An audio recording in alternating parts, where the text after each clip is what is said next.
माघ मास महात्म्य अध्याय 5। राधे राधे भक्तों, जिस मास को स्वयं भगवान विष्णु ने सबसे प्रिय बताया, जिसमें केवल गंगा का नाम लेकर स्नान करने से भी गंगा स्नान का पुण्य प्राप्त हो जाता है, वह मास है माघ मास। ये महीना केवल समय नहीं, ये पुण्य कमाने का स्वर्ण अवसर है। स्नान, दान, व्रत और भक्ति से श्री हरि को शीघ्र प्रसन्न करने का दिव्य काल है। यदि आप ये माघ महात्म्य सुन रहे हैं तो समझ लीजिए आप पर भगवान श्री कृष्ण की असीम कृपा पहले से ही बरस रही है। आइए श्री गणेश जी और अपने गुरुदेव का स्मरण करते हुए माघ मास महात्म्य के 5वें अध्याय का पावन श्रवण करते हैं। कल हमने माघ मास महात्म्य के अध्याय 4 में दत्तात्रेय जी द्वारा वर्णित माघ मास का महात्म्य सुना था, जो उन्होंने राजा सहस्त्रार्जुन को बताया था।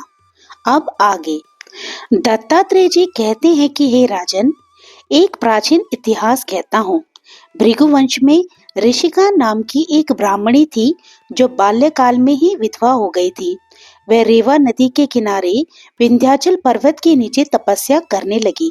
वह जितेंद्रिय, सत्यवक्ता, सुशील, दानशीलता तथा तप करके देह को सुखाने वाली थी।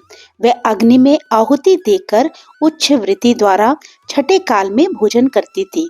वह वल्कल धारण करती थी और संतोष से अपना जीवन व्यतीत करती थी। उसने रेवा और कपिल नदी के संगम में 60 वर्ष तक माघ स्नान किया और फिर वहीं पर मृत्यु को प्राप्त हो गई।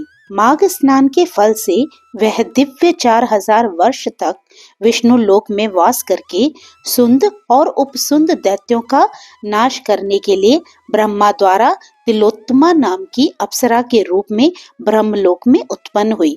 वह अत्यंत रूपवती, गान विद्या में अति प्रवीण तथा मुकुट कुंडल से शोभायमान थी।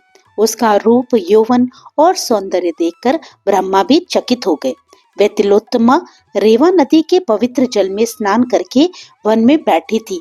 तब सुंद व उपसुंद के सैनिकों ने चंद्रमा के समान उस रूपवती को देखकर अपने राजा सुंद और उपसुंद से उसके रूप की शोभा का वर्णन किया और कहने लगे कि कामदेव को लज्जित करने वाली ऐसी परम सुंदरी स्त्री हमने कभी नहीं देखी। आप भी चलकर देखें।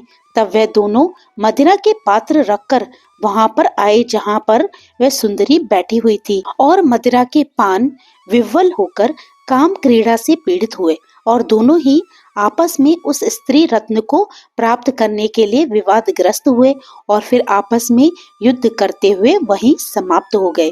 उन दोनों को मरा हुआ देखकर उनके सैनिकों ने बड़ा कोलाहल मचाया और तब तिलोत्तमा कालरात्रि के समान उनको पर्वत से गिराती हुई 10 दिशाओं को प्रकाशमान करती हुई आकाश में चली गई और देव कार्य सिद्ध करके ब्रह्मा के सामने आई।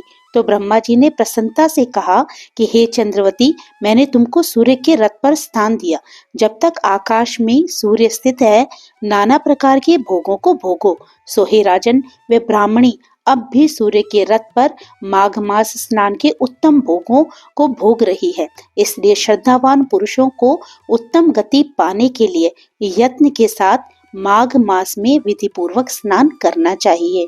तो देखा आपने, केवल माघ मास में विधि पूर्वक स्नान करने के प्रभाव से एक ब्राह्मणी ने अप्सरा का पद प्राप्त किया और देव कार्य सिद्ध किया।